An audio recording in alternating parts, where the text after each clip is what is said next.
Seguro que la historia de Napoleón Bonaparte, el gran águila, nos la sabemos todos, ¿no? Pero, ¿qué hay de su único heredero legítimo, el llamado Aguilucho? Pues esta es su trágica y casi olvidada historia, la de Napoleón François, el niño que nació para gobernar un imperio y murió sin siquiera haberlo rozado. Justo esa es la pregunta clave de todo esto. Su vida fue una caída en picada, de la cuna más poderosa de toda Europa a una tumba que le llegó demasiado pronto. Aquí se mezcla de todo: alta política, una enfermedad que no perdona y el sueño de un joven que, pues, nomás nunca se cumplió.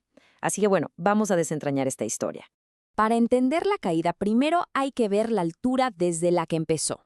Su historia arranca literal en la cima del mundo, en el apogeo del poder napoleónico.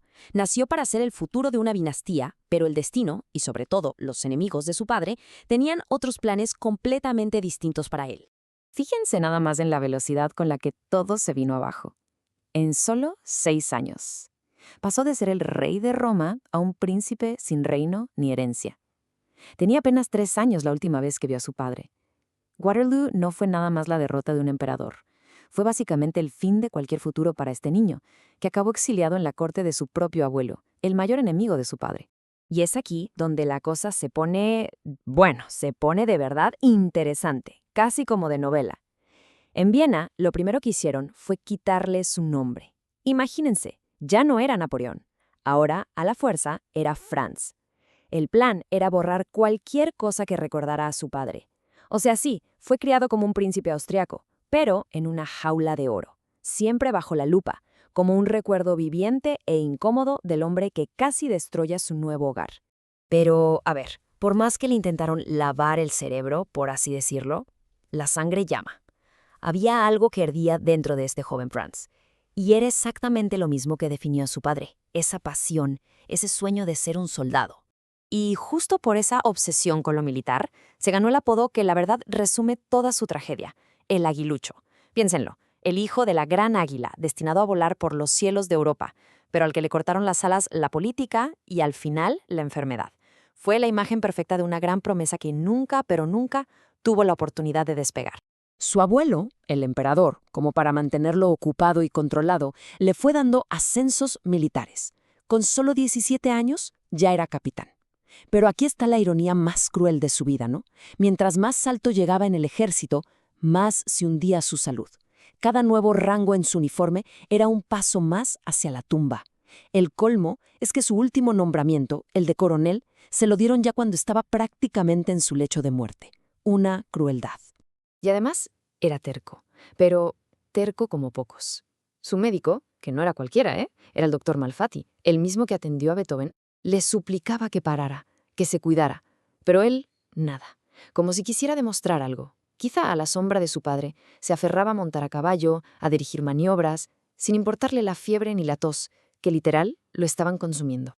Y esa terquedad, esa determinación, pues tristemente solo sirvió para acelerar el final. Sus últimos meses fueron un infierno, un descenso lento, súper doloroso, mientras la tuberculosis se lo comía por dentro. El momento que marcó el principio del fin fue un simple paseo. Resulta que esa primavera de 1832 en Viena fue especialmente fría, muy húmeda. Y para un cuerpo ya tan debilitado como el suyo, fue el golpe de gracia. Le dio una neumonía fulminante y a partir de ahí todo se fue en picada, de forma rápida y brutal. Y lo que vino después fue un verdadero calvario. Fiebres que no paraban, ataques de tos tan violentos que lo dejaban sin poder respirar. Hasta perdió la audición de un oído.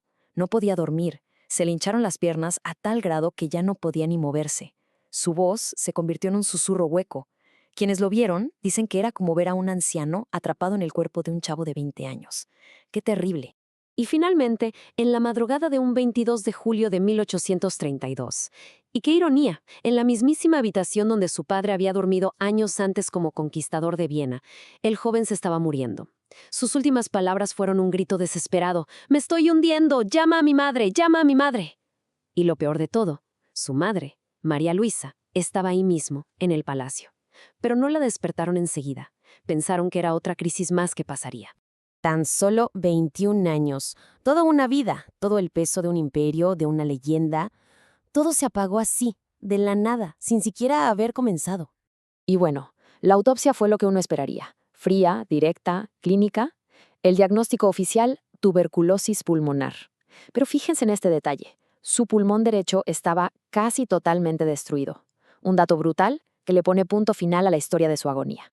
Uno pensaría que ahí termina la historia, ¿no? Con su muerte. Pero no.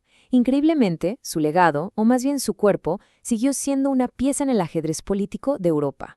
Y aquí la historia da un giro que de verdad parece sacado de una película. Más de 100 años después, en 1940, ¿quién creen que se acuerda de él?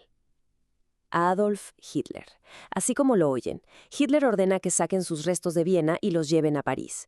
Fue pura propaganda, un supuesto regalo a la Francia ocupada. Y así, el que fue prisionero de Viena toda su vida regresó por fin a la ciudad de su padre. Pero no como un héroe, sino como un peón en el juego de otro tirano.